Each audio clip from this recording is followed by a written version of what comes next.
السلام عليكم ورحمة الله وبركاته.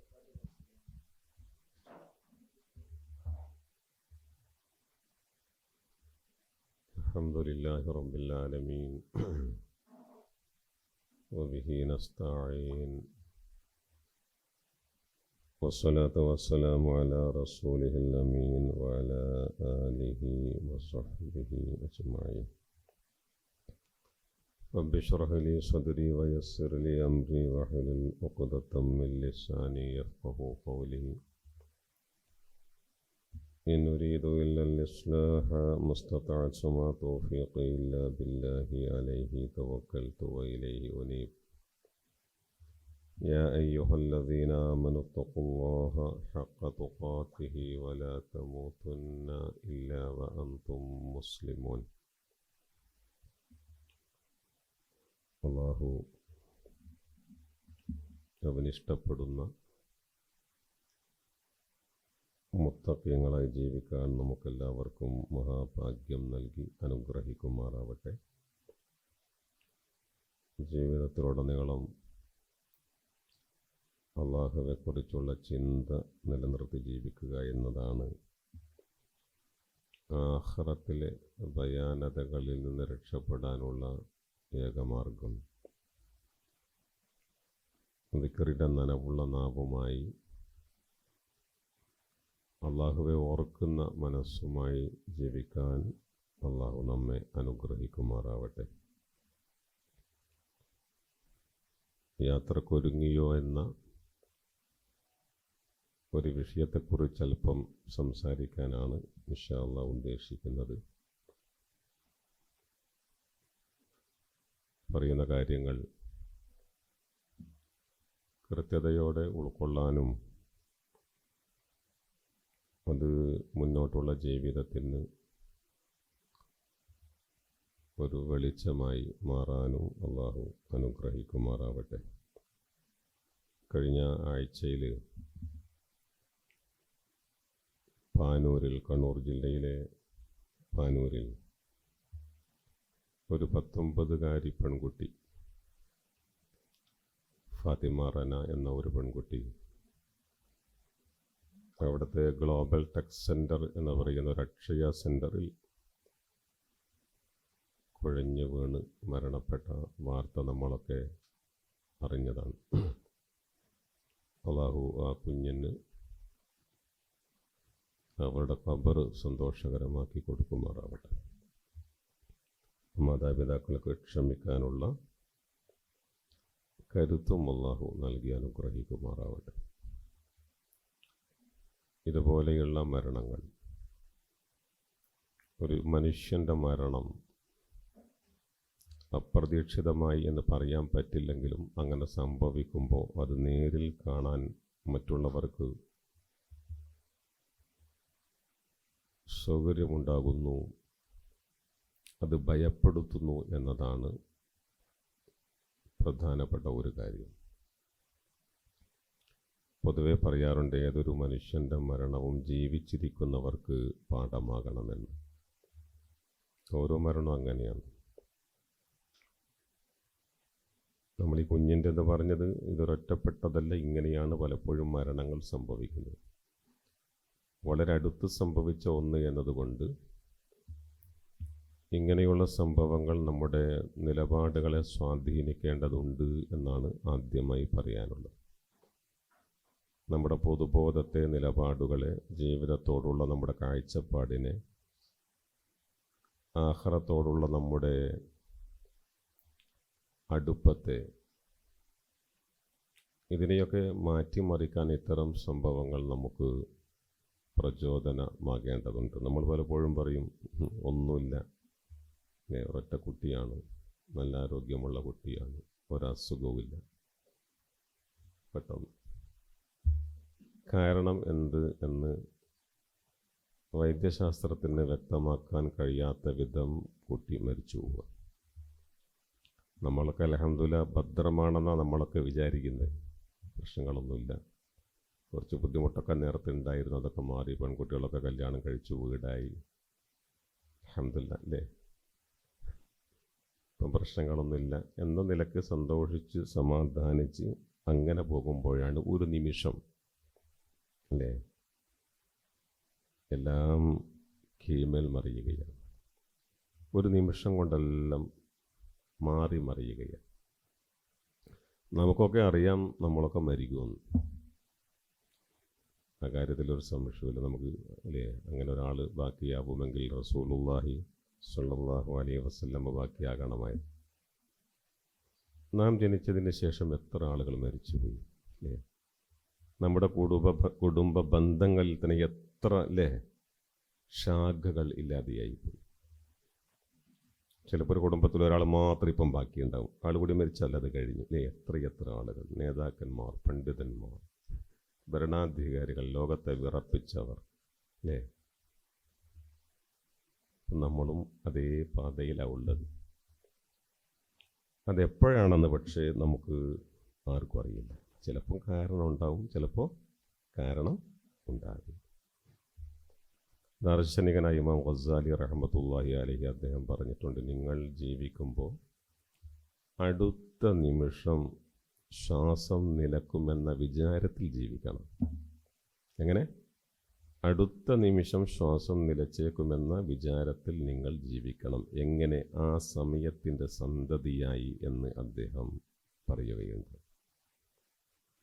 എന്ന് പറഞ്ഞാൽ സമയമെത്തിക്കഴിഞ്ഞാൽ വലൻ യുഅഖിറല്ലാഹു നഫ്സൻ ഇദാ ജാഅ അജലുഹ. സമയമെത്തിക്കഴിഞ്ഞാൽ പിന്നെ ഒരു ആണു അങ്ങോട്ടോ ഇങ്ങോട്ടോ അല്ലേ പിന്തിക്കുന്നതിൻ്റെയോ മുന്തിക്കുന്നതിൻ്റെയോ പ്രശ്നമില്ല. സൂറത്തുൽ വാഖിയ പാരായണം ചെയ്യുമ്പോൾ നാം ഇങ്ങനെ ഒരു ആയത്ത് ഓതാറുണ്ട്. അതെന്താണ്? നഹനു ഖദ്ദർനാ ബൈനക്കുമുൽ മൗത വമാ നഹനു ബിമസ്ബൂഖിൻ. അല്ലേ? നാമാണ് നിങ്ങൾക്കിടയിൽ നഹനു ഖദ്ദർന ബൈനക്കും, നിങ്ങൾക്കിടയിൽ മരണത്തെ വിധിച്ചത് ആരാ? നാമാണ്. പക്ഷേ ആ മരണത്തെ തോൽപ്പിക്കാൻ വമാ നഹനു ബിമസ്ബൂഖിൻ, പക്ഷെ ഒരിക്കലും നാം എങ്ങനെ തോൽപ്പിക്കപ്പെടില്ല. നമ്മെ മറികടക്കാൻ ആ വിഷയത്തിൽ ഒരാൾക്കും സാധ്യമല്ല എന്ന് അല്ലാഹു സുബ്ഹാനഹു വ തആല പറയാം. അപ്പോൾ നമ്മൾ രാവിലെ എഴുന്നേൽക്കുമ്പോൾ എല്ലാ ദിവസവും നമ്മുടെ ചെവിയിൽ ഒരു മന്ത്രം മുഴങ്ങുന്നുണ്ടെന്നാണ് പറയുന്നത്. ആ മന്ത്രം മുഴക്കുന്നത് മറ്റാരുമല്ല, സമയമാണ്. ആ സമയം പറയും, അത്രയും മനുഷ്യ, ഞാനൊരു പുതിയ സൃഷ്ടിയാണ്. ആരാ പറയുന്നത്? എഴുന്നേൽക്കുമ്പോൾ ആ പകൽ സമയമാണ്. ഞാൻ വന്നത് നീ എന്ത് ചെയ്യുന്നു എന്ന് നിരീക്ഷിക്കാനാണ്. എന്നിൽ നിന്ന് നീ ശക്തി സംഭരിച്ച് നന്മകൾ ചെയ്തുകൊണ്ടേയിരിക്കണം. കാരണം ഞാൻ പോയി കഴിഞ്ഞാൽ പിന്നെ ഖിയാമത്ത് വരെ തിരിച്ചു വരുന്ന ഒരു പ്രശ്നമേ ഇല്ല എന്ന് ഓരോ ദിവസവും നമ്മുടെ ചെവിയിൽ ഒരാൾ അഥവാ സമയം മന്ത്രിക്കുന്നു എന്ന്. നമ്മളൊക്കെ ഇപ്പോൾ എവിടെയുള്ളത്? ദുബൈയിലാണല്ലേ അല്ലേ? നമ്മളെവിടെ നിന്നാണ് വന്ന്? നാട്ടിൽ നിന്ന് വന്നവരല്ലേ? നാട്ടിൽ നിന്ന് വന്നത് അസ്സലാമു അലൈക്കും എന്ന് സലാം ചൊല്ലി കുടുംബക്കാരോടൊക്കെ പറഞ്ഞ് സന്തോഷിച്ച്, പലരും കരഞ്ഞ് ദുഃഖിച്ച്, എങ്കിലും സന്തോഷത്തോടെ ആരോഗ്യത്തോടു കൂടി വന്നവരാണ് നമ്മൾ. പക്ഷെ ഇതേ സന്തോഷത്തോടു കൂടി തിരിച്ച് വീട്ടിൻ്റെ മുന്നിലെത്തി അസ്സലാമു അലൈക്കും എന്ന് പറഞ്ഞ് നമ്മുടെ വീട്ടിലേക്ക് കയറാൻ നമുക്ക് സാധിക്കുമോ? അങ്ങനെ ഒരു ഉറപ്പ് നമുക്കുണ്ടോ? അള്ളാഹു അങ്ങനെയാവാൻ തൗഫീഖ് ചെയ്യുമാറാവട്ടെ. നമുക്കൊരു ഉറപ്പ് പോയി. നമ്മൾ സന്തോഷത്തോടെ നമ്മുടെ കുടുംബങ്ങളിലേക്ക് ചെന്ന് അസ്സലാമു അലൈക്കും എന്ന് പറഞ്ഞ് ബിസ്മില്ല എന്ന് ചൊല്ലി വീടിൻ്റെ ഉമ്മറപ്പടിയിൽ കാലെടുത്ത് വെക്കുമെന്ന ഒരു പ്രതീക്ഷ നമുക്കില്ല. ഇന്നിപ്പോൾ നമ്മൾ ഇവിടെ വരുന്നതിന് മുമ്പ് ഷർട്ട് ധരിച്ചപ്പോൾ നമ്മളായത് ധരിച്ചത്, ഈ ബട്ടൺ ഞാനായിട്ടത്. പക്ഷെ ഈ ബട്ടൺ ഞാൻ തന്നെ ഊരുമെന്ന ഉറപ്പ് എനിക്കില്ല. ഇപ്പോഴെൻ്റെ പേര് കാസിം എന്നാണ്. അടുത്ത നിമിഷം ഈ പേര് മാറി എന്താവും? അതിനൊന്നൊരു സമയവും വേണ്ട മയ്യത്ത് എന്നാകാൻ. അതെപ്പോൾ സംഭവിക്കുന്നു എന്ന് പക്ഷേ നമുക്ക് അറിയില്ല. ഏത് നിമിഷവും അത് സംഭവിക്കും. പക്ഷേ ഇതിനെക്കുറിച്ചൊരു ചിന്ത നമുക്കുണ്ടോ? അതിനെക്കുറിച്ച് നമ്മൾ ചിന്തിക്കുന്നുണ്ട്. നമ്മളൊരു ട്രെയിൻ ഇങ്ങനെ പോവുകയാണ്, വളരെ വേഗതയിൽ പോകുമ്പോൾ ട്രെയിനിൽ യാത്ര ചെയ്യുന്ന മനുഷ്യൻ എന്താ ചിന്തിക്കുക? ഞാനിവിടെ ഇരിക്കുക, എല്ലാ വസ്തുക്കളും ചുറ്റുഭാഗത്തുള്ളതൊക്കെ ഇങ്ങനെ ഓടുവെന്നാണ് മൂപ്പര് വിചാരിക്കുന്നത്, അല്ലേ? അതേപോലെ നമുക്കൊരു വിചാരമുണ്ട്, എന്താ? കാലം ഭയങ്കര ഓട്ടാണ്, നമ്മളിവിടെ നിൽക്കുമെന്നാണ് വിചാരം. നമ്മളെപ്പോഴും പറയാറില്ല, ഇതെന്തൊരു സമയം പോകും, ഇന്ന് നേരം വെളുത്തപ്പല്ലേ ആകെ ഒരു ഖുർആൻ ക്ലാസ്സും ഒരു നാസ്തയും ചോറും അല്പുറക്കവും വീണ്ടും ഇവിടെ ഉണ്ട്. എന്തൊരു ഓട്ട ആ സമയത്തിന്. പക്ഷെ അത് പറയുന്ന മനുഷ്യൻ ഓർക്കുന്നില്ല, ആ സമയത്തിൻ്റെ ഓട്ടം ഈ വ്യക്തിയെയും കൊണ്ടാണ് എന്ന് ഒട്ടുമേ അദ്ദേഹം ചിന്തിക്കുന്നില്ല. നമ്മൾ ഓടുന്നുണ്ട് അതിനോടൊപ്പം. നാം യഥാർത്ഥത്തിൽ സമ്പത്ത് ഇൻവെസ്റ്റ് ചെയ്യുമ്പോൾ ഭയങ്കര ശ്രദ്ധയാണ്. എന്താണ്, നമ്മൾ ഇടയ്ക്കിടെ അക്കൗണ്ട് ഇങ്ങനെ ചെക്ക് ചെയ്തുകൊണ്ടേയിരിക്കും. അല്ലെ പെട്ടിയിൽ എണ്ണി വെച്ചതാണെങ്കിൽ ഇടയ്ക്കിടയ്ക്ക് ഇങ്ങനെ എണ്ണി നോക്കും. എന്താണ്, വല്ലതും ചോർന്ന് പോകുന്നുണ്ടോന്നല്ലേ, അങ്ങനല്ലേ, കുറഞ്ഞു പോകുന്നുണ്ടോ. യഥാർത്ഥത്തിൽ ആ സമ്പത്തിനെക്കുറിച്ചാണ് നമുക്ക് ജാഗ്രതയുള്ളത്. യഥാർത്ഥത്തിൽ ഒരു മനുഷ്യൻ്റെ ജീവിതത്തിൽ ഏറ്റവും വലിയ സമ്പത്ത് എന്ന് പറഞ്ഞാൽ എന്താണെന്ന് നിങ്ങൾക്കറിയോ? അവൻ്റെ ആയുസ്സാണ്. എന്താണ്? ആ ആയുസ് ചോർന്നു പോകുന്നതിനെക്കുറിച്ച് ഒട്ടുമേ ജാഗ്രത ഉള്ളവനല്ല പൊതുവെ ഇന്ന് മനുഷ്യൻ. അതുകൊണ്ടാണ് അള്ളാഹുവിന് ഇങ്ങനെ പറയേണ്ടി വന്നത്, വൽ അസ്രി ഇന്നൽ ഇൻസാന ലഫീ ഖുസ്ർ. ആ നഷ്ടപ്പെടുത്തുന്ന സമയത്തെ പിടിച്ച് സത്യം മനുഷ്യൻ ശരിക്കും നഷ്ടത്തിലാണ് എന്ന് അള്ളാഹു പറയുക. അപ്പം നമുക്കതിനെക്കുറിച്ചൊരു ചിന്തയില്ല, ഒരു ബേജാറുമില്ല. നമ്മളിപ്പോൾ ഇങ്ങനെ ഒരു വീടുണ്ടാക്കുക, നമ്മൾ വീടുണ്ടാക്കുമ്പോൾ നമുക്ക് ഭയങ്കര പദ്ധതികളായിരിക്കും. വീടുണ്ടാക്കുമ്പോൾ ഈ വീടിൻ്റെ പ്ലാന് പലപ്പോഴും ഞാൻ പറയുന്നതാണ്, നാം സമയമെടുത്ത് ഉണ്ടാക്കേണ്ടുന്ന ഒന്ന് വീടിൻ്റെ പ്ലാനാണ്. മനസ്സിലായില്ലേ? അത് ചിലപ്പോൾ 2, 3, 4 വർഷം നമ്മൾ കാത്തിരുന്നാലും ചിലവഴിച്ചാലും കുഴപ്പമില്ല. എന്തിൻ്റെ വേണ്ടിയാ? എടുത്ത വീട്ടിൽ മനസ്സമാധാനത്തോടുകൂടി കൂടാൻ വേണ്ടിയിട്ടാണ്. അല്ലെങ്കിൽ പിന്നെ കൂടുതലാവോ അതിനെ കടം വീട്ടുമ്പോഴേക്കും മനുഷ്യൻ ഏതാണ്ട് കഥ കഴിയും. പ്ലാന്, വലിപ്പം, സ്ക്വയർ ഫീറ്റ് ചുരുക്കാനുള്ള ആലോചനയാണ് വീടെടുക്കുമ്പോൾ ജില്ലയിലെ വേണ്ടി. മനസ്സിലായില്ല? ഒരാളെ പറയും, എന്താ ഒരല്പം ടോയ്ലറ്റിൻ്റെ അല്ലേ, ഒരു 2 അടി അങ്ങ് കൂടിയാൽ എന്താണ്? ആ 2 അടിയെ നമ്മൾ നോക്കൂ, എവിടം വരെ വരുക 2 അടീൻ്റെ വലിപ്പം പിന്നീട്, അല്ലേ? ഓരോ അവിടുത്തെ മെറ്റല്, മണ്ണ്, കല്ല്, സിമെൻറ്റ്, ടൈല്, അങ്ങനെ അല്ലേ, പോട്ടെ. അങ്ങനെ വീടെടുക്കുന്ന നമ്മൾ ശരിക്കും നമ്മൾ ഡോറ് വെക്കുമ്പോൾ ലക്ഷങ്ങളുടെ ഡോറ് വെക്കും. ഇപ്പോൾ ഉണ്ടോ? ആ ഡോറിൻ്റെ താക്കോല്, പൂട്ട്, അതിൻ്റെ ലോക്കോ, അത് ഭയങ്കരമായിരിക്കും, അല്ലേ? ഇത്രമാത്രം രൂപ ചിലവഴിച്ച ഡോറുകളും ലോക്കുകളൊക്കെ നമ്മുടെ വീട്ടിലുള്ള. നിങ്ങൾ ആലോചിച്ച് നോക്കിയിട്ടുണ്ടോ? ഏതെങ്കിലും ഒരു സന്ദർഭത്തിൽ ആ വീട്ടിലേക്ക് മരണം വരുമ്പോൾ ലക്ഷങ്ങൾ മുടക്കി വെച്ച ഈ ലോക്കോ ഡോറോ മരണത്തെ തടയുന്നുണ്ടോ? അല്ലേ? മരണത്തെ തടയുന്നൊന്നുമില്ല. ഐനമാ തകൂനു യുദ്രിക്കുമുൽ മൗത്ത് എന്ന വിശുദ്ധ ഖുർആനിൽ അല്ലാഹു സൂറത്തു നിസായിൽ പറയുന്നത് 78-ാമത്തെ, നിങ്ങൾ എവിടെയാണെങ്കിലും മരണം നിങ്ങളെ പിടിച്ചിരിക്കും. വലൂ കുന്തും ഫി ബുറൂജി മുശയ്യദ, നിങ്ങൾ സുഭദ്രമായ കോട്ടക്കുള്ളിലാണെങ്കിലും മരണം അവിടെ എത്തും. എന്ന് പറഞ്ഞാൽ മരണം സുനിശ്ചിതമാണ് എങ്കിൽ എവിടെ വെച്ചാണെങ്കിലും അത് പിടിക്കുമെങ്കിൽ ആ മരണത്തിന് വേണ്ടിയുള്ള എന്ത് ഒരുക്കമാണ്. ഇത് ചെറിയ വിഷയമൊന്നുമില്ല കേട്ടോ, ശരിക്കും നമ്മൾ ആലോചിക്കേണ്ട ഒരു വിഷയമാണ്. ആ മരണത്തിന് വേണ്ടി എന്ത് ഒരുക്കമാണ് നമ്മൾ ഒരുങ്ങിയത് എന്ന്. അപ്പം നമ്മൾ ഉദാഹരണം പറയുകയാണെങ്കിൽ ചെറിയ യാത്ര എന്നൊന്നും പറയണ്ട, തൊട്ടപ്പുറത്തുള്ളൊരു പാർക്കിൽ നമ്മൾ കോഴി ചൂടാൻ പോകുമ്പം ആ സന്ദർഭത്തിൽ നാം ഒരുങ്ങുന്ന ഒരു ഒരുക്കമുണ്ടല്ലോ, അല്ലേ? അപ്പോൾ ദൂരെയും പോകുന്നില്ല, ഒരു പാർക്കിലാണ് പോകുന്നത്. ഒരു പകുതി ദിവസമെങ്കിലും ആ ഒരുക്കത്തിന് വേണ്ടി ഉണ്ടാവില്ലേ? കോഴി മീനും മുറിച്ച് മസാല വിരട്ടണം, സലാഡ് ഉണ്ടാക്കി വെക്കണം, കടല പുഴുങ്ങി അരച്ച് അമ്മൂസാക്കണം അല്ലേ? അതിനു വേണ്ടിയുള്ള വെള്ളം, അതിനു വേണ്ടിയുള്ള മറ്റ് പാനീയങ്ങൾ, മാറ്റ്, അതിൻ്റെ ഒരു ഒരുക്കത്തെക്കുറിച്ച് ഒന്ന് ആലോചിച്ച് വയ്ക്കുക. ചെറിയൊരു പോക്കാണ്. എവിടെയാണ് പോകുന്നത്? തൊട്ടപ്പുറത്തുള്ളൊരു പാർക്കിലാവും. 2 ദിവസത്തെ യാത്ര നമ്മൾ പോവുകയാണെന്ന് വിചാരിക്കാം. നമ്മുടെ കയ്യിൽ എന്തൊക്കെ ഉണ്ടാവും? മിനിമം 2 ജോഡി ഡ്രസ്സ് ഉണ്ടാവും അല്ലേ? എന്താണത്? അതൊരു ഒരുക്കമാണ്. യാത്രകൾ 2 ദിവസത്തെ യാത്രയാകുമ്പോൾ 2 ദിവസം ചുരുങ്ങി 2 ജോഡി ഡ്രസ്സ്. ഞാനിപ്പോൾ മൻസൂർ ഖാനെ വിളിച്ച് പറഞ്ഞു, വൈകുന്നേരം രാത്രി നമുക്ക് നാളെ ട്രിവാൻഡ്രത്ത് പോകണം, ജനശതാബ്ദി എക്സ്പ്രസ് വടകര 5:30 മണിക്കത്ത്. മുമ്പരെന്താ പറയുക, ഞാനതിന് ഒരുങ്ങിയിട്ടില്ല എന്നാ. ഞാനതിന് എവിടെ പോയി ഒരുങ്ങിയിട്ടില്ല എന്ന്? ട്രിവാൻഡ്രത്ത്, തിരുവനന്തപുരത്ത് വയ്യോളി വടകര എന്ന മൂപ്പർ ഒരുങ്ങിയിട്ടില്ല എന്നാണ്. ചിലർക്ക് ഒരുങ്ങണം, ഷേവ് ചെയ്യണം, മുടിയൊന്നും ചിലപ്പോൾ ഡൈ ചെയ്യേണ്ടി വരും അല്ലേ? വലിയൊരുക്ക പാടും.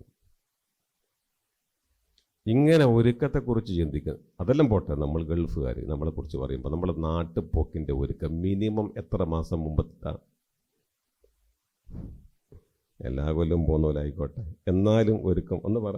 ഒരു മിനിമം 3 മാസം മുമ്പെങ്കിലും അല്ലേ? കാലിതൊക്കെ പറയുക 6 മാസം എന്നാണ്.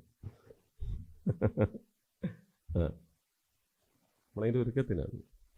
കൊണ്ടാച്ച് ഈ കട്ടിൻ്റെ ഉള്ളിൽ ഇങ്ങനെ നിറയും.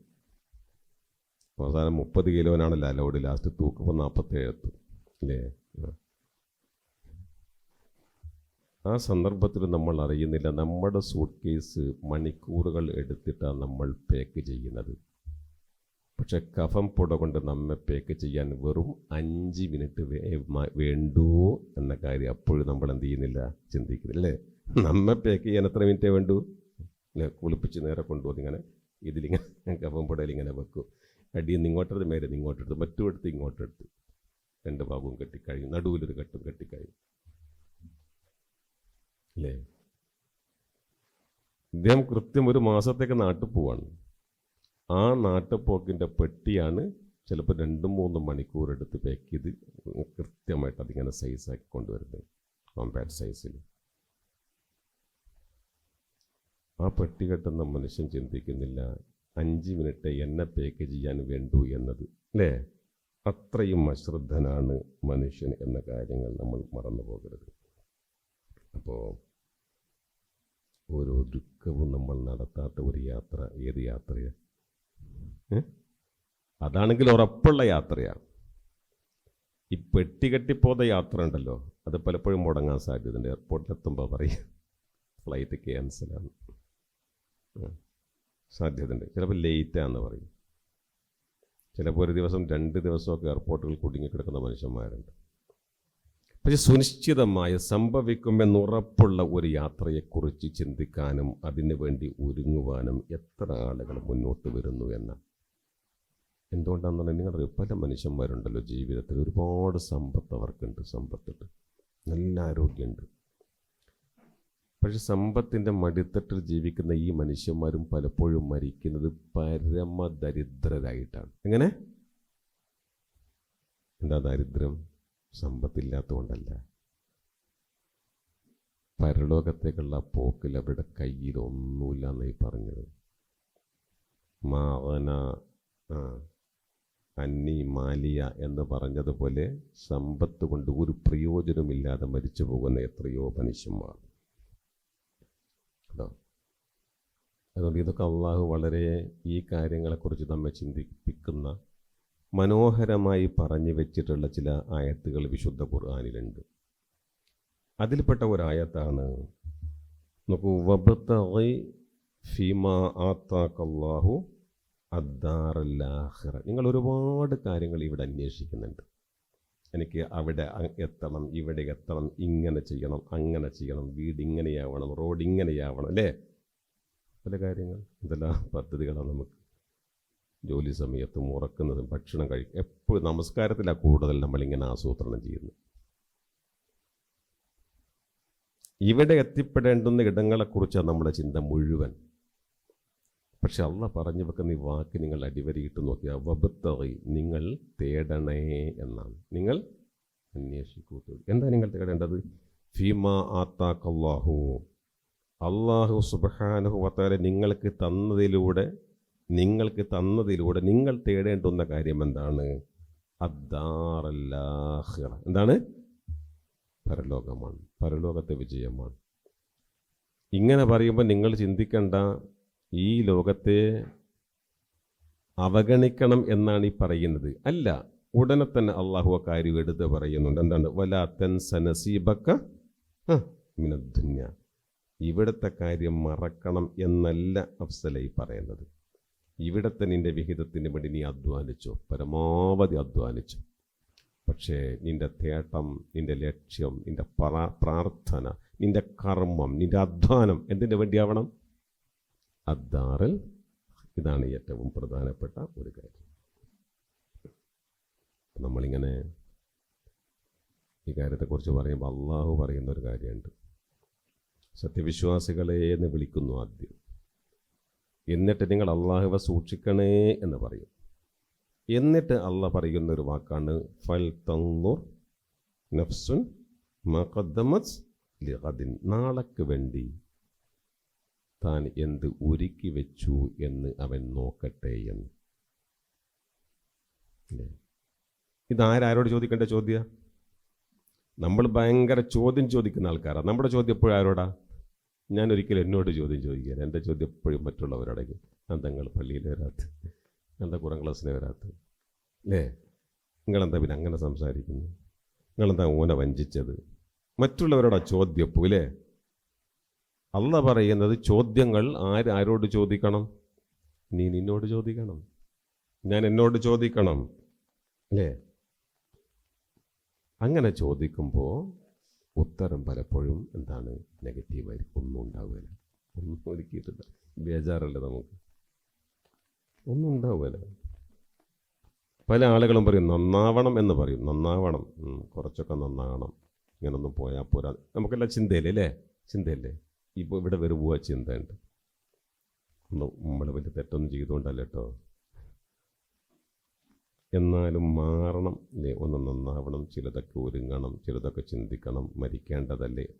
പക്ഷേ ഈ മാറ്റപ്പോഴാ? നിനക്ക് മാറാനുള്ള സമയം ആരാ തരിക? നിനക്ക് ഇത്ര സമയം ബാക്കിയുണ്ട് എന്ന് ആരാ പറയുന്നത്? ഏത് സമയത്തെ കണ്ടുകൊണ്ടാ മാറണം എന്ന് നമ്മൾ പറയുന്നത്? മാറ്റം എപ്പോഴാ? മാറ്റപ്പോഴാ? മാറ്റം പറ. ഇപ്പോഴാ മാറ്റം. കഴിഞ്ഞത് പോയി, വരാനുള്ളത് എത്തില്ല. അപ്പം നിന്റെ ജീവിതം എന്ന് പറയുന്നത് എപ്പോഴാ? ഈ സന്ദർഭത്തിൽ മാത്രമാണ്. ഈ കാര്യത്തെക്കുറിച്ച് തന്നെയാണ് എപ്പോഴും നമ്മൾ ആലോചിച്ചു കൊണ്ടിരിക്കേണ്ടത്. മനസ്സിലായില്ലേ? അപ്പോൾ വളരെ കൂടുതലായിട്ട് ജീവിതത്തിൽ നമ്മൾ ഓർക്കേണ്ടത് എനിക്ക് പോകണമല്ലോ എന്ന ഒരൊറ്റ ചിന്തയെക്കുറിച്ചിട്ടാണ്. നമ്മൾ നബി സല്ലല്ലാഹു അലൈഹി വസല്ലം പറയുന്നുണ്ട്, നിങ്ങൾ ജീവിതത്തിൽ ചില കാര്യങ്ങളൊക്കെ വളരെ പെട്ടെന്ന് ചെയ്യണം. എന്തുകൊണ്ടെന്നാൽ ചെയ്യാം, നന്നാവാം എന്ന് കരുതി ബാക്കി വെച്ചാൽ അത് ചെയ്യാൻ നിങ്ങൾക്ക് സാധിച്ചില്ല എന്ന് വന്നേക്കാം. അതിൽ പ്രധാനപ്പെട്ട ഒരു സംഗതി നിങ്ങൾ ഓർക്കേണ്ടത്, ദാരിദ്ര്യം ചിലപ്പോൾ വരിക നമ്മെ തന്നെ മറപ്പിക്കുന്ന ദാരിദ്ര്യമായിരിക്കും എന്നാണ്. അള്ളാഹു തആല കാത്ത് രക്ഷിക്കുമാറാട്ടെ. ദാരിദ്ര്യം നമുക്കിപ്പോൾ മിസ്കീന്മാരാ, അല്ലേ? ഒരു 10 കിട്ടേണ്ട ഇടത്ത് 8 കിട്ടുന്ന ആളുകളാണ് നമ്മളൊക്കെ, അല്ലേ? ദാരിദ്ര്യം എന്ന് പറയും. ആ അവസ്ഥ വിട്ട് നമ്മൾ ദാരിദ്ര്യത്തിലേക്ക് പോകുമ്പോൾ അതിനൊന്നും ഒരു പണിയുമില്ല കേട്ടോ, അല്ലേ? നമ്മുടെ UAE തന്നെ ഒരുപാട് ജ്വല്ലറി, അല്ലേ, കളൊക്കെ ഉള്ള ഒരുപാട് ബ്രാഞ്ചുകളുള്ള പലരുടെയും പേര് പോലും നമ്മൾ കേൾക്കുന്നില്ലല്ലേ? അവിടെ ഒരു ജ്വല്ലറിയുടെ ഒരു ഫ്രാഞ്ചൈസ്, ഒരു ബ്രാഞ്ച് എവിടെയും നമ്മൾ കാണുന്നില്ല. എത്ര വലിയ കോടീശ്വരന്മാർ ഒരു സുപ്രഭാതത്തിൽ വെറും യാചകന്മാരെ പോലെ ആയിത്തീർന്നത്. ഇതിനൊന്നും ഒരു സമയവും വേണ്ട എന്നാണ് നമ്മൾ ആലോചിക്കേണ്ടത്. ഒരു സമയവും വേണ്ട, വളരെ പെട്ടെന്ന് സംഭവിക്കും.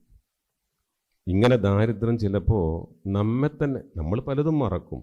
ഇന്ന് രാവിലെ ഞാൻ ചെയ്യേണ്ട പലതും ഞാൻ മറന്നു പോയിട്ടുണ്ട്. നിങ്ങൾ ചെയ്യേണ്ടത് നിങ്ങളും മറന്നു പോയിട്ടുണ്ട്, അല്ലേ? ആ മറതിയെക്കുറിച്ചല്ല പറയുന്നത്. ആത്യന്തികമായി ഞാനെന്ന സ്വത്വത്തെ മറന്നു പോകുന്ന വിധം ദാരിദ്ര്യം നമ്മെ കീഴ്പ്പെടുത്തിക്കളയും. ആ ഒരു ഘട്ടം അത് വളരെ വേദനാജനകമാണ്.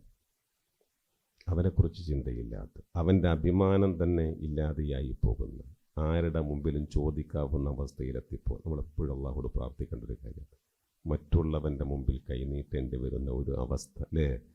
അല്ലാമ ഇക്ബാൽ പറഞ്ഞതുപോലെ, മരുഭൂമിയിലെ ചൂടിൽ യാത്ര ചെയ്യുമ്പോഴും നിൻ്റെ പാനപാത്രം നീ കമഴ്ത്തി പിടിക്കുക. അന്തസ്സ് കാത്തുകൊണ്ട് അല്ലേ ജീവിക്കാൻ നമുക്ക് കഴിയാം. അങ്ങനത്തെ അവസ്ഥകൾ എപ്പോഴും വരാം. ബഹുമാന്യനായ പണ്ഡിതൻ ഷരീഫ് ഇബ്രാഹിം ഹാരിസ്മി എന്ന ഒരു വിഖ്യാത എഴുത്തുകാരനുണ്ട്. അദ്ദേഹത്തിൻ്റെ പേര് ഷരീഫ് ഇബ്രാഹിം ഹാരിസ്മി. അദ്ദേഹത്തിൻ്റെ പുസ്തകമാണ് സാദുൽ മുത്തഖീൻ. എന്താണ്? അദ്ദേഹം ഇത് സംബന്ധമായിട്ടൊരു കഥ പറയുന്നുണ്ട്. ആ കഥ നിങ്ങൾക്ക് പറഞ്ഞു തരാം. കഥ മറ്റൊന്നുമല്ല, ഒരു ധനികനായ ഒരാൾ അദ്ദേഹത്തിൻ്റെ ഭാര്യയുമായിട്ട് ഉച്ചയ്ക്ക് ഭക്ഷണം കഴിക്കുക. നല്ല സമ്പന്നനായ തീന്മേശയ്ക്ക് ഡൈനിങ് ടേബിളിൻ്റെ രണ്ട് ഭാഗത്തായി രണ്ടുപേരും ഇരുന്നപ്പോഴാണ് ആ തീന്മേശയിൽ നിരത്തി വെച്ച വൈവിധ്യങ്ങളായ ഭക്ഷണങ്ങൾ, ഒരുപാട് ഭക്ഷണ ഇനങ്ങൾ രണ്ടുപേരിങ്ങനെ കഴിക്കാൻ നോക്കുവാണ്. അപ്പോഴാണ് പുറത്തുനിന്നൊരു ശബ്ദം. ഇദ്ദേഹം ഈ ധനികനായ മനുഷ്യനെ എഴുന്നേറ്റ് ചെന്നു വാതിൽ തുറന്നു നോക്കുമ്പോൾ ആരായിരുന്നു? ഒരു യാചകനാണ്, വളരെ ക്ഷീണിതനായ ഒരാൾ. അദ്ദേഹം പറഞ്ഞു, വിശന്നിട്ട് വയ്യ, വല്ലതും തരണേ എന്ന് പറഞ്ഞു. ഇദ്ദേഹത്തിന് ദേഷ്യം വന്നു. നാശം വരാൻ കണ്ട സമയം ആരാ പറഞ്ഞ്? എന്നിട്ട് ഈ തീന്മേശ മുഴുവനും ഭക്ഷണമാണ്. ഒരംശം പോലും എടുത്ത് അദ്ദേഹത്തിന് കൊടുക്കാതെ ദേഷ്യത്തിൽ ആക്രോശിച്ച് അദ്ദേഹം വാതിൽ വലിച്ചടച്ച് തിരിച്ചു വന്നു ഭക്ഷണം കഴിക്കുകയാണ്. മനസ്സിലാകുന്നുണ്ടോ? ആ ദിവസം അങ്ങനെ കഴിഞ്ഞു. അദ്ദേഹം തിരിച്ചുപോയി, യാചകൻ തിരിച്ചുപോയി. നാളുകൾ കുറെ കഴിഞ്ഞപ്പോഴാണ് ഒരു സുപ്രഭാതത്തിൽ ഈ മനുഷ്യൻ്റെ എല്ലാ ധന്യതയും ഐശ്വര്യവും നഷ്ടപ്പെട്ട് ഇദ്ദേഹം ഒരു പൂർണ്ണ ഫക്കീറായി തീരുന്നത്. ആര്? ഈ ധനികൻ. എത്രത്തോളം എന്നാൽ സ്വന്തം ഭാര്യയ്ക്ക് ചിലവിന് കൊടുക്കാൻ പോലും വകയില്ലാത്തത് കൊണ്ട് അദ്ദേഹം അവളെ ത്വലാക്ക് ചെല്ലേണ്ടി വന്നു, ഒഴിവാക്കി. ആ പരുവത്തിൽ അദ്ദേഹം എത്തിപ്പെട്ടു.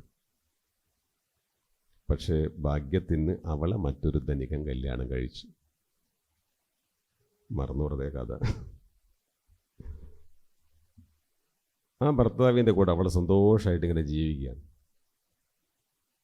ഇതേപോലെ ഒരു ദിവസം അവർ തീന്മേശയ്ക്ക് ചുറ്റുമിരുന്ന് ഭക്ഷണം കഴിക്കുമ്പോൾ പുറത്തൊരു ശബ്ദം. വാതിൽ തുറന്നപ്പോൾ ഒരു യാചകൻ. അദ്ദേഹം പറഞ്ഞു, വിശന്നിട്ട് വയ്യ, വല്ലതും തരണം. ഇദ്ദേഹം തിരിച്ചു വന്ന് ഭാര്യയോട് പറഞ്ഞു, നീ ഒരു കഷ്ണം പൊരിച്ച കോഴി എടുത്തിട്ട് അയാൾക്ക് കൊടുത്തേക്കും.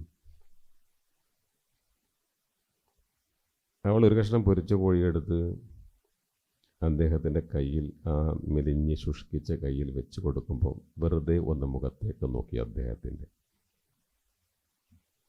അദ്ദേഹത്തെ കണ്ടപ്പോൾ ഇവളോട് കരഞ്ഞുപോയി. ചെറിയ പൊട്ടിക്കരഞ്ഞു പോയി.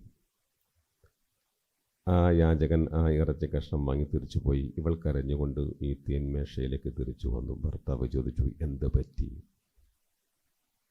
അവൾ പറഞ്ഞു, അതെൻ്റെ ഭർത്താവായിരുന്നു, അതെൻ്റെ ആദ്യ ഭർത്താവ്. എന്നിട്ട് ഈ കഥകളൊക്കെ ഇയാളോട് പറയാം. ഇങ്ങനെയൊക്കെ ഞങ്ങൾ ജീവിച്ചത്, ഇതേപോലുള്ള ഒരു സന്ദർഭം ഞങ്ങളുടെ ജീവിതത്തിൽ ഉണ്ടായിരുന്നു, ഒരു യാചകൻ വന്നതും ആട്ടിവിട്ടതൊക്കെ. അതൊക്കെ പറഞ്ഞപ്പോൾ അദ്ദേഹം പറയാണ്, നിങ്ങളന്ന് ആട്ടിപ്പായിച്ച യാചകൻ ഞാനായിരുന്നു. നിങ്ങളന്ന് ആട്ടിപ്പായിച്ച യാചകൻ ഞാനായിരുന്നു. കഥ പറഞ്ഞ എന്തിനു വേണ്ടിയാന്ന് പറഞ്ഞാൽ, അല്ലേ, നമ്മൾ പലപ്പോഴും പറയാറുണ്ട്, ഈ സമ്പന്നൻ അല്ലേ ദരിദ്രനാവാൻ ഒരു പണിയും വേണ്ടതില്ല എന്ന് പറഞ്ഞാൽ ഈ മലമുകളിലേറിയ അല്ലേ മാളിക മുകളിലേറിയ മന്നൻ്റെ തോളിൽ മാറാപ്പ് കയറ്റുന്നതും ശരിക്കും പഠിച്ചിട്ടുണ്ടായിരുന്നു. പൂന്താനത്തിൻ്റെ ഒരു ഈരടിയാണ്. എന്താണ്? മാളിക മുകളിൽ കയറിയ മന്നൻ്റെ തോളിൽ. വലിയ ധന്യനാ അല്ലേ, രാജാവായിട്ട് ജീവിച്ച ആളാ. പക്ഷെ പിറ്റേന്ന് യാചകൻ്റെ ഭണ്ഡാരം അല്ലേ മാറാപ്പ് കേട്ടുന്നതും അള്ളാഹുവാണ് എന്ന് അദ്ദേഹം പറഞ്ഞിട്ടുണ്ട്. ഇത് യാദൃശ്ചികമായിട്ടില്ല, ഇതൊക്കെ ജീവിതത്തിൽ സംഭവിക്കാനിരിക്കുന്ന കാര്യങ്ങളാണെന്ന ബോധ്യം, നമ്മുടെ ഈ ഐശ്വര്യം, ഈ സന്തോഷം, ഈ ധന്യത, ഈ സമാധാനമൊക്കെ ഒരു പക്ഷേ പോയി കഴിഞ്ഞ് നമ്മൾ ദാരിദ്ര്യത്തിൻ്റെ പടുകുഴിയിലെത്തിയാൽ ആഖിറത്തിന് വേണ്ടി ഒരുങ്ങാൻ സാധിക്കും എന്ന വ്യാമോഹം അത് തീരെ വേണ്ടതില്ല എന്ന പാഠങ്ങളാണ് ഇത് പഠിപ്പിക്കുന്നത്. മനസ്സിലായില്ലേ?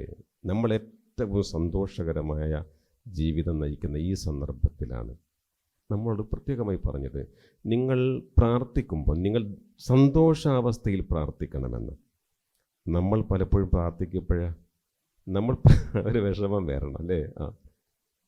വീട്ടിൽ ഒരാഴ്ച കുഞ്ഞിന് പനി, മാറി മാറി കാണിച്ച് ആൻറ്റിബയോട്ടിക് 2 ഡോസ് കഴിച്ചു, എന്നിട്ടൊന്നും പനി മാറുന്നില്ല. അവസാനം അടുത്തൊരു ഹോസ്പിറ്റലിൽ കൊണ്ടപ്പോൾ ഡോക്ടർ പറഞ്ഞു ബ്ലഡ് ഒന്ന് ടെസ്റ്റ് ചെയ്യണം. ടെസ്റ്റ് ചെയ്തപ്പോൾ ചെറിയൊരു വിഷയമുണ്ട്, നമുക്ക് മറ്റൊരു ടെസ്റ്റ് നടത്തണം എന്ന് പറയുമ്പോൾ തുടങ്ങി ബേജാറില്ലേ.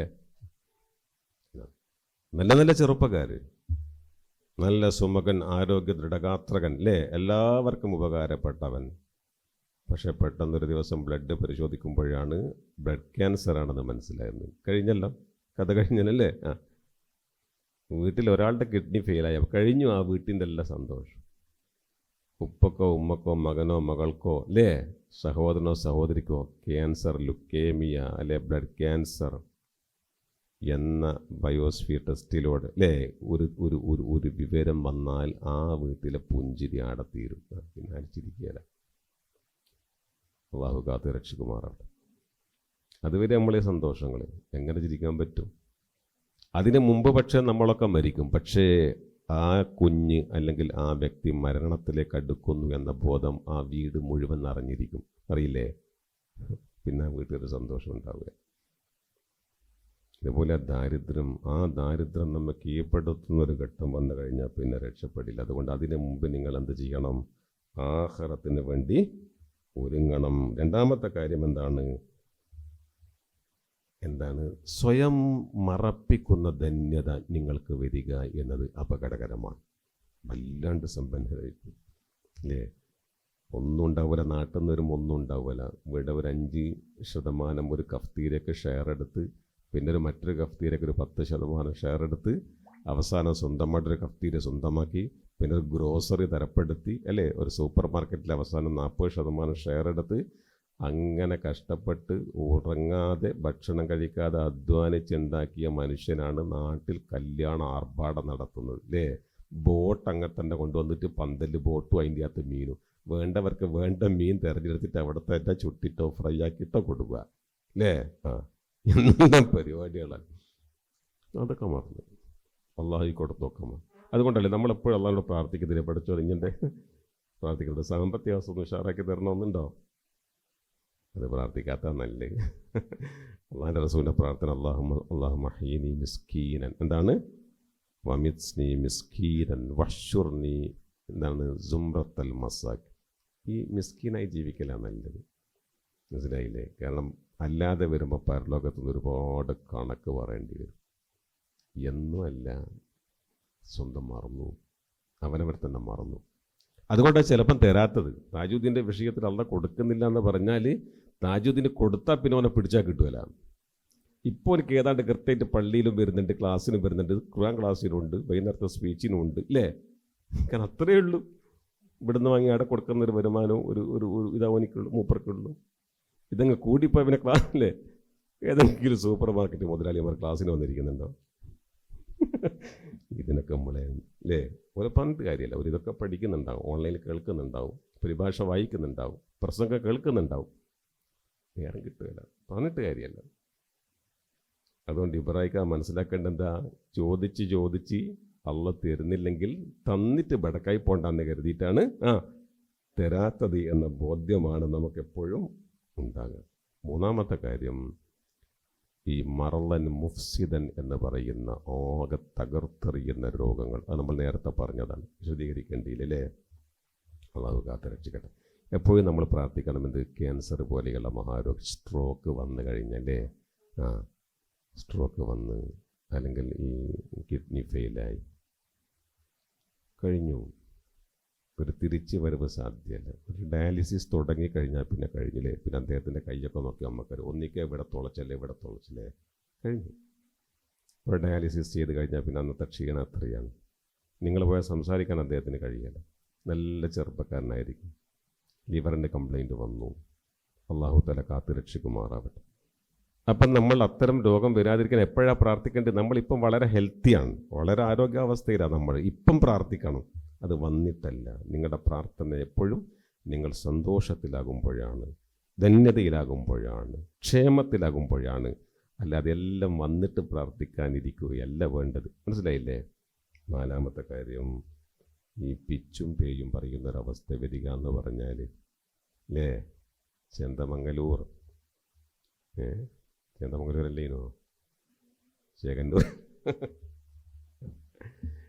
ചേന്തമംഗലൂർ, ഒരു നിരീക്ഷ, ഈ രണ്ട് നാട്ടിനും ചെറിയൊരു സാമ്യമുണ്ട്, ഇപ്പം പറയുന്നില്ല, ഇത് കേമറില്ല. അപ്പോൾ ഈ പിച്ചും പേയും എന്ന അവസ്ഥ മനുഷ്യന്മാരായിട്ടില്ല. നമ്മൾ കണ്ട ചില മനുഷ്യന്മാരാണ് എങ്ങനെയാണ് നല്ല പ്രതാപിയും പ്രൗഢിയായിട്ട് നാട്ടിലെ എല്ലാ കാര്യത്തിലും മുന്നിൽ നിന്ന ആളിലെ എപ്പോഴും നല്ല വെള്ളയും നല്ല ഈ എന്താ പറയുക, കഞ്ഞിപ്പശ മുക്കി അത് തേച്ചിങ്ങനെ നടന്ന മനുഷ്യനാണ് അല്ലേ, റാഡോ വാച്ചും അല്ലേ, സൂപ്പർ വൈറ്റും ഒരു ബിരിയാണിയൊക്കെ നടന്ന മനുഷ്യന്മാർ നിങ്ങൾ നോക്കിയാൽ ഒരു സന്ദർഭത്തിൽ നിങ്ങൾ പോയി നോക്കിയാൽ അദ്ദേഹത്തിന് ഒരു തിരിച്ചറിവുണ്ടാവില്ല. എന്ത് പറയുന്നു, വസ്ത്രം ധരിക്കില്ല അല്ലേ, വസ്ത്രം എടുത്തിട്ടുണ്ടാവില്ല, ഫോണെടുത്ത് വെച്ച് ഇങ്ങനെ സംസാരിക്കണം. അബ്ദുറഹ്മാൻ എന്തായി മോളെ കല്യാണം, മൂപ്പർ ഇങ്ങനെ പറയുകയാണ്. അബ്ദുറഹ്മാൻ കല്യാണം കഴിഞ്ഞ് കുട്ടിക്കിപ്പോൾ മോക്കിപ്പോൾ 2 മക്കളുമായി, ഇങ്ങനെ സംസാരിക്കുന്നുണ്ടോ.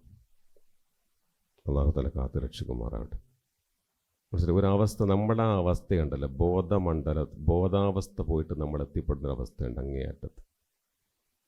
നമ്മളെങ്ങനെയാണോ വന്ന് അതിലേക്ക് തിരിച്ചു പോയിട്ട് അതിനപ്പുറം. എൻ്റെ ഒരു സുഹൃത്ത് കഴിഞ്ഞ ആഴ്ച അള്ളാഹു അദ്ദേഹത്തിൻ്റെ ഉമ്മക്ക് അവർ നല്ല സന്തോഷം നൽകുമാറാവട്ടെ. 10 വർഷമൊക്കെ സ്ട്രോക്ക് വന്നിട്ടില്ലേ, ഒരു ബോധവും ഇല്ലാണ്ട് കഴിയേണ്ടി വന്ന അല്ലേ, അതൊക്കെ അനുഭവിച്ചിരിക്കാൻ മനസ്സിലാവും. അള്ളാഹു അവരുടെ എല്ലാ പാവവും അള്ളാഹു പുറത്തു കൊടുക്കുമാറാവട്ടെ. ഖബർ അള്ളാഹു സ്വർഗ്ഗത്തോപ്പാക്കി കൊടുക്കുമാർ. നമ്മുടെ കൂട്ടത്തിലുള്ള കാര്യം പറയുന്നത്. ഇങ്ങനെയൊക്കെ അവസ്ഥ വരുന്നാൽ പിന്നെ എന്താ ഓർമ്മ ഉണ്ടാവുക, നമുക്ക് സ്വന്തത്തെക്കുറിച്ച് ഓർമ്മ ഉണ്ടോ? അവസാനത്തെ കാര്യമാണ് പൊടുന്നനെ ഉണ്ടാകുന്ന അപകടങ്ങൾ. നിങ്ങൾ കണ്ടില്ലേ, നമ്മൾ ഈ മദീനയിലെ അപകടം നമ്മൾ 2 ആഴ്ച മുമ്പ് നടന്ന പേര്, അബ്ദുൽ ജലീൽ എന്ന സഹോദരൻ, അദ്ദേഹത്തിൻ്റെ ഉമ്മ, ഭാര്യ, 2 മക്കൾ അല്ലേ. നിങ്ങളൊക്കെ നാട്ടിൽ മക്കൾ ബാക്കിയുണ്ട്, അങ്ങ് പോവാണല്ലോ. എന്തെല്ലാം ഒരു മനുഷ്യൻ പെട്ടെന്ന് മരിക്കും, എന്തെല്ലാം ഇടപാടുകൾ ഉണ്ടാവില്ലേ. ഞാൻ തന്നെ എവിടേക്ക് എന്തൊക്കെയാണ് വെച്ചത്, ഇന്നാക്കിൽ ഇത് മൻസൂറിന് കൊടുക്കാൻ, മറ്റേ ജലീലിന് കൊടുക്കാൻ ഞാൻ എഴുതി വെച്ചിട്ടുണ്ട്. അതൊക്കെ ആരാ എടുത്ത് കൊടുക്കുക? എന്തെല്ലാം സംഗതികളാണ് നമ്മുടെ മേൽ ബാക്കിയുണ്ടാവും അല്ലേ. പറഞ്ഞു വെച്ചത്, വാഗ്ദത്തം ചെയ്ത് പറയാൻ ബാക്കി വെച്ചത്, അള്ളാഹു തആല കാത്ത് രക്ഷിക്കുമാറാവട്ടെ. ഇതൊക്കെ വരാനുള്ള അല്ലേ. നമ്മളിതിപ്പോൾ എപ്പോഴും നമ്മളെ കാര്യമായ പരിപാടി എന്താ, മറ്റുള്ളവരുടെ മരണം അറിയുക, വായിക്കുക, അവർക്ക് വേണ്ടി മയ്യത്ത് നിസ്കരിക്കുക എന്നുള്ളത് നമ്മളെ പരിപാടി അല്ലേ. ഒരു മയ്യത്ത് നിസ്കരിക്കാൻ പോകുമ്പോൾ നാളെ എൻ്റെ മയ്യത്ത് നിസ്കരിക്കുമെന്ന ബോധം നമുക്കുണ്ടോ? ഇല്ല. അപകടങ്ങൾ മറ്റുള്ളവർക്ക്, അതാണ് അങ്ങനെ നമ്മൾ വിചാരിക്കുന്നത്. ഞാൻ യാത്ര ചെയ്യുന്ന വണ്ടി ഇത് പോയിട്ട് മറ്റൊരു ട്രക്കിൻ്റെ ബേക്കിൽ ഇടിക്കുകയോ, അല്ലെങ്കിൽ പുല്ലും വണ്ടീൻ്റെ ബേക്കിൽ പോയിട്ട് ഇടിക്കുകയോ, നമ്മളെ ചിന്തിക്കുന്നില്ല. അപകടങ്ങൾ മറ്റുള്ളവർക്ക്. എന്നാൽ തൻ്റെ മേൽ മയ്യത്ത് നിസ്കരിക്കപ്പെടും മുമ്പ് എൻ്റെ അക്കൗണ്ടിലേക്ക് വല്ലതും ഞാൻ ചെയ്തു വെച്ചിട്ടുണ്ടോ എന്നാരും ചിന്തിക്കുന്നില്ല അല്ലേ. ഇതുപോലെയുള്ള മരണങ്ങൾ അള്ളാഹു കാത്തു രക്ഷിക്കുമാറാവട്ടെ. അതൊക്കെ വരുന്നതിന് മുമ്പ് ആഖിറത്തിലേക്കുള്ള യാത്രയ്ക്ക് വേണ്ടിയില്ലേ വല്ലതും നമ്മൾ ഒരുക്കി വെക്കുക എന്നതാണ് ഏറ്റവും പ്രധാനം. നിങ്ങൾ അള്ളാഹുവിൻ്റെ റസൂൽ സ്വല്ലല്ലാഹു അലൈഹി വസല്ലം പറഞ്ഞത്, ജീവിതത്തിൽ ഏറ്റവും കൂടുതൽ വേണ്ടത് അക്സിറു ദിക്റ ഹാദിമി പറ അല്ലദാത്ത്, എല്ലാ രസത്തിൻ്റെ സന്തോഷത്തിൻ്റെ രസച്ചരടുകൾ മുറിച്ച് കളയുന്ന മരണം അല്ലേ. ആനന്ദത്തിൻ്റെ എല്ലാ ചരടുകൾ അല്ലേ, രസത്തിൻ്റെ എല്ലാ മാനദണ്ഡങ്ങൾ മുറിച്ചു മാറ്റുന്ന ആ മരണത്തെക്കുറിച്ച് ആ ജീവിതത്തിൽ എന്ന് പറഞ്ഞാൽ യാനി അൽ മൗത്തു, മരണമാണ് ഉദ്ദേശിക്കുന്നത്. അതാണ് ഈ രസച്ചരട് മുറിക്കുന്ന സാധനം. അബ്ദുൽ ലത്തീഫ് റുക്സാനയും അന്ന് ആ 5 മക്കളുമായിട്ടില്ലേ, എന്താണ്, വേറൊരു ബുദ്ധിമുട്ടും അവർക്കില്ല. രസം, മക്കളുടെ സന്തോഷം. ലിവ ഫെസ്റ്റിവൽ കൂടിക്കഴിഞ്ഞാൽ അതിൽ കൂടി പങ്കെടുത്തല്ലേ രസം, അല്ലേ, സന്തോഷം. സാമ്പത്തിക ബുദ്ധിമുട്ടില്ല, മറ്റു വിഷമം എന്തായിരിക്കില്ലേ, ഒരു 4-5 മക്കളും ഒരു ഉമ്മയും ഉപ്പയും, എന്തായിരിക്കാം വീട്ടിൽ കളിയാടുന്ന സന്തോഷം, അതിരുകളില്ലാത്ത സന്തോഷം. പൂമ്പാറ്റകളെ പോലെ പറക്കുന്ന മക്കൾ വീട്ടില്. നിങ്ങളെ വീട്ടിൽ ഒരു ദിവസം ഭാര്യയും മക്കളൊക്കെ പോലെ വീട്ടിൽ പോയി നിങ്ങളെ വീട്ടിൽ എന്തായിരിക്കും അവസ്ഥ അല്ലേ? നിങ്ങൾക്ക് വേറെ കുട്ടികളുണ്ടോ? എനിക്ക് വേറെ കുട്ടികളുണ്ട്, 2 ചെറിയ വേറെ കുട്ടികൾ. ആ 2 പേരെ കുട്ടികൾ ഒരു ദിവസം ആ മകൻ്റെ ഭാര്യയും കുട്ടികളെയും കൂട്ടി അടപ്പൽ എൻ്റെ വീട്ടിലെ അവസ്ഥ എനിക്കറിയാം. എന്താണ് അവിടെ ഉണ്ടാക്കുന്ന മൂകത എന്താണ്, നിശബ്ദത എന്താണ്, അതുണ്ടാക്കുന്ന പ്രശ്നം എന്താ, അല്ലേ? ഒരാൾ കുറയുമ്പോൾ, ഇപ്പം വീട്ടിൽ ഇപ്പം എൻ്റെ ഉപ്പ തീരെ സുഖയിലെ കിടപ്പിലാണ്. എൻ്റെ ഉപ്പ മരിച്ചു ഈ ഉദാഹരണം പറയുകയാണ് ഞാൻ. അപ്പം പറഞ്ഞു വന്നത്, അങ്ങനെ വൃദ്ധനായ സുഖമില്ലാത്ത ഉപ്പ തൊട്ടപ്പുറത്തെ റൂമിൽ ഇങ്ങനെ എന്താണല്ലോ, അല്ലേ, മൂളിയും മുരളിയും ചുമച്ചും കുരച്ചു, എപ്പോഴും അങ്ങനെയാണ്. ആ ശബ്ദമാണ് ശരിക്കും നമ്മൾ അവിടെ വീട്ടിൽ നമ്മൾ സമാധാനത്തോടെ ഉറക്കുന്നത്. ആ പിതാവിന് ഒരു ദിവസം ഹോസ്പിറ്റലിൽ അഡ്മിറ്റ് ചെയ്താലോ ഈ ശബ്ദം അവിടെ ഇല്ലെങ്കിൽ നമുക്ക് ഉറപ്പ് വരുമല്ലേ? ആ മൂളൽ കേൾക്കണം, കുര കേൾക്കണം, അങ്ങനെയാണ്. ആ അവസ്ഥയിലേക്ക് നമ്മൾ പാകപ്പെട്ടു പോകുന്നുണ്ട്.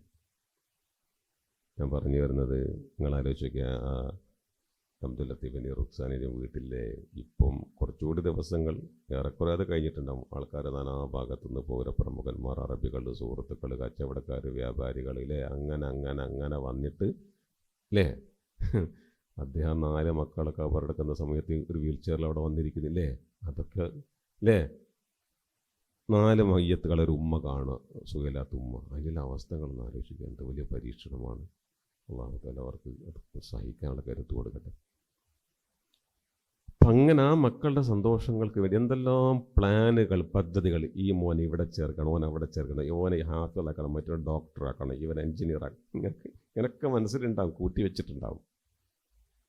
അപ്പോൾ അതിലോട് ചോദിച്ചാൽ പറയൂ, അദ്ദേഹം പറയുന്നില്ലേ, എല്ലാം കഴിഞ്ഞ് ആ ഫെസ്റ്റിവൽ കൂടി കാണണം. അപ്പം അതാണ് രസങ്ങൾ, ആനന്ദങ്ങൾ. ആ ആനന്ദങ്ങളാകുന്ന എല്ലാ ആനന്ദങ്ങളുടെ ഉപാധികളുടെ കടക്ക് കത്തിവെക്കുന്ന രസത്തിൻ്റെ ചരടുകളെ മുറിച്ച് കളയുന്ന ഈ മരണത്തെക്കുറിച്ചുള്ള ചിന്ത, ഇപ്പം ഇത് പറഞ്ഞു തീർക്കുമെന്ന് എനിക്കൊരു ഉറപ്പില്ല. നിങ്ങളെ എഴുന്നേറ്റ് റൂമിലെത്തും നിങ്ങൾക്ക് ഉറപ്പില്ലാത്ത ഒരു ജീവിതമാണ്. അപ്പോൾ ചെയ്യാനുള്ള കാര്യം ഒന്നുമല്ല, നാവിനെ നമ്മൾ നിയന്ത്രിക്കുക. ഏറ്റവും പ്രധാനതാണ് ആവശ്യത്തിന് വർത്താനം പറയുക. അമലുകൾ കുറഞ്ഞു പോയാലും ഒരുപാട് ചെയ്യണമെന്നില്ല ബഷീർക്കും. അമലുകൾ കുറഞ്ഞാലും ചെയ്യുന്ന അമലുകൾ നിഷ്കളങ്കമായി ഇഖ്ലാസുള്ള അമലുകളാവുക. ഒപ്പം പതിവായി ചെയ്യുക. നിങ്ങളൊരു 2 റക്അത്ത് ളുഹ നമസ്കരിക്കുന്നുവെങ്കിൽ അതിനെ പതിവാക്കുക. 8 വരെ നമുക്ക് നമസ്കരിക്കാം രാവിലെ, 2 മതി. പതിവാക്കുമ്പോൾ അതിനാണ് അള്ളാഹുവിന് ഇഷ്ടം. നിങ്ങൾ രാത്രി 3 റക്അത്ത് തഹജ്ജുദ് നമസ്കരിക്കുന്നത്, 2 റക്അത്തും 1 മതി. അത് പതിവാക്കി ചെയ്യുമ്പോൾ അള്ളാഹുവിന് ഇഷ്ടം. നിങ്ങൾ നാവിനെ സൂക്ഷിക്കുന്നു, നിങ്ങൾ ചെയ്യുന്ന അമലുകൾ ഇഖ്ലാസോടെ ചെയ്യുന്നു, അത് പതിവാക്കി നിങ്ങൾ ചെയ്യുന്നു. സാമ്പത്തിക രംഗത്ത് നിങ്ങൾക്ക് കൃത്യമായ അച്ചടക്കമുണ്ടാകുന്നു. കിട്ടുന്നൊക്കെ വാങ്ങുന്ന സ്വഭാവം വേണ്ട. കുറച്ച് അയക്കുന്നത് കുറഞ്ഞാലും, മനസ്സിലായില്ലേ, കടം വാങ്ങി വികസിപ്പിക്കേണ്ട എന്നാണ് എൻ്റെ അഭിപ്രായം. പിന്നെ നമ്മൾ വാങ്ങുമ്പോൾ 5000 ജലീലിനോട് ചോദിക്കുമ്പോൾ അത് കൊടുക്കാനുള്ള ഒരു വഴി ഞാൻ കണ്ടെത്തണം. മനസ്സിലായില്ലേ? അല്ലാത്തവന് വാങ്ങാൻ പാടില്ല. അവനവൻ്റെ കൊക്കിൽ കൊള്ളുന്നതേ കൊത്താവൂ.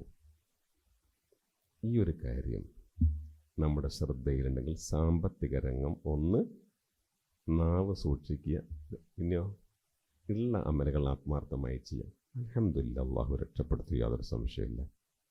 അള്ളാഹുവിൻ്റെ റസൂൽ സഹാബത്തിരിക്കുമ്പോൾ ചോദിച്ചൊരു ചോദ്യമാണ്, നിങ്ങൾക്ക് മുഫ്ലിസ് എന്ന് പറഞ്ഞാൽ ആരാണെന്നറിയാമോ?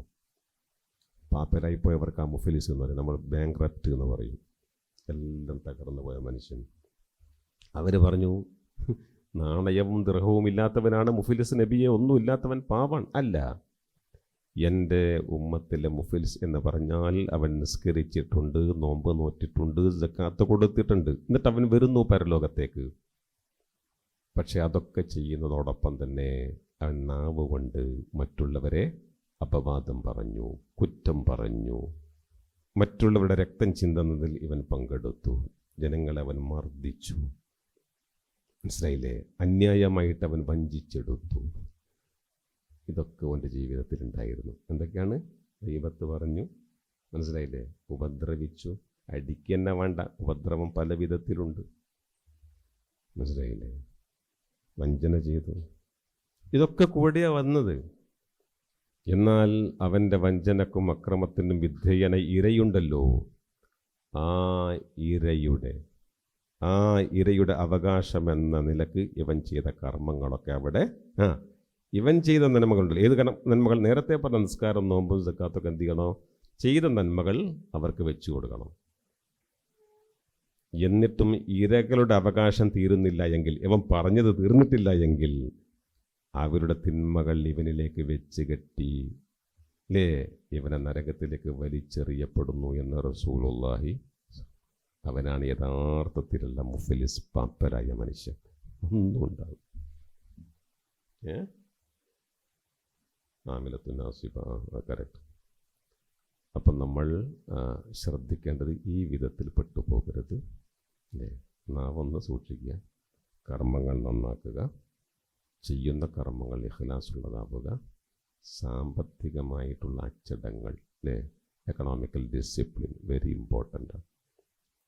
കാരണം നമ്മുടെ കടം ആരും വീടും എന്നൊരു ബോധം നമുക്ക് വേണ്ട.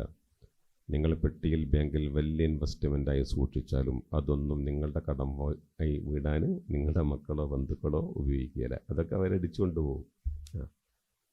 അതുകൊണ്ട് അവനവൻ്റെ ജീവിതത്തിൽ ചെയ്യേണ്ട നന്മകളൊക്കെ ചെയ്ത് എൻ്റെ കാര്യം ഏറ്റെടുക്കാൻ പുറകിൽ ആരും ഉണ്ടാവില്ല എന്ന തികഞ്ഞ ബോധ്യം അങ്ങനെ തന്നെ ജീവിച്ച് പറഞ്ഞതൊക്കെ പൊരുത്തപ്പെടിച്ച് കൊടുക്കേണ്ടതൊക്കെ കൊടുത്ത് അങ്ങനെ ജീവിച്ച് ആഖിറത്തിന് വേണ്ടി ഒരുങ്ങാൻ നമ്മൾ തയ്യാറാവുക. അള്ളാഹു തൗഫീഖ് നൽകുമാറാവട്ടെ. അള്ളാഹു യഥാർത്ഥ മുഅ്മിനീങ്ങളായി ജീവിക്കാനും മരിക്കാനും ഞങ്ങൾക്ക് നീ തൗഫീഖ് ചെയ്യണമേ റഹ്മാനെ.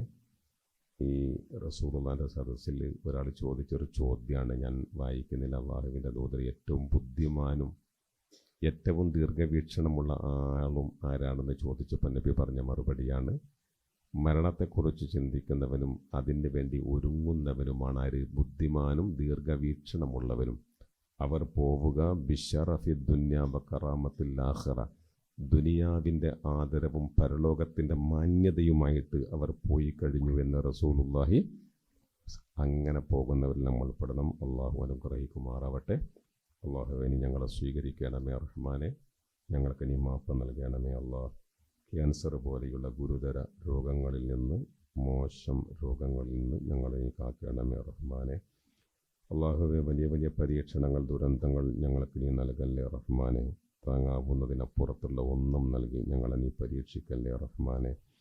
അള്ളാഹുവേ, ഞങ്ങളുടെ കുടുംബത്തിലും ഞങ്ങളിലുമുള്ള എല്ലാ രോഗങ്ങളും നീ ശിഫിയാക്കണമേ റഹ്മാനെ. നീ ഞങ്ങൾക്ക് നൽകിയതിലും നൽകുന്നതിലും ഒരുപാട് ബർക്കത്ത് നൽകണമേ റഹ്മാൻ. ഇതേപോലെ ആഫിയത്തോടെ ആരോഗ്യത്തോടെ കുടുംബങ്ങളിലേക്ക് ചെന്ന് ചേരാനുള്ള മഹാഭാഗ്യം ഞങ്ങൾക്ക് നീ നൽകണമേ അല്ലാഹ്. ഞങ്ങൾ ചെയ്യുന്ന ജോലിയിൽ, ബിസിനസ്സിലൊക്കെ ഒരുപാട് ബർക്കത്ത് നൽകി കടമില്ലാതെ സന്തോഷത്തിലും ക്ഷേമത്തിലുമായി ജീവിക്കാൻ ഞങ്ങൾക്ക് നീ തൗഫീഖ് നൽകണമേ റഹ്മാനെ. ജയിലുകളിൽ ജീവിതം ഹോമിക്കപ്പെടുന്ന എത്രയോ നിരപരാധികളുണ്ട്, അവർക്കെല്ലാം നീ മോചനം നൽകണമേ അല്ലാഹ്. അവസാനം ഈമാനോടെ മരിപ്പിച്ച് സ്വർഗം ലഭിക്കുന്ന മുത്തഖീങ്ങളിൽ ഞങ്ങൾ ഉൾപ്പെടുത്തണമേ റഹ്മാനെ. اللهم اغفر للمؤمنين والمؤمنات والمسلمين والمسلمات. ربنا آتنا في الدنيا حسنة وفي الآخرة حسنة وقنا عذاب النار. وصلى الله على محمد وآله وصحبه وسلم. سبحانك اللهم وبحمدك أشهد أن لا إله إلا أنت أستغفرك وأتوب إليك. السلام عليكم ورحمة الله.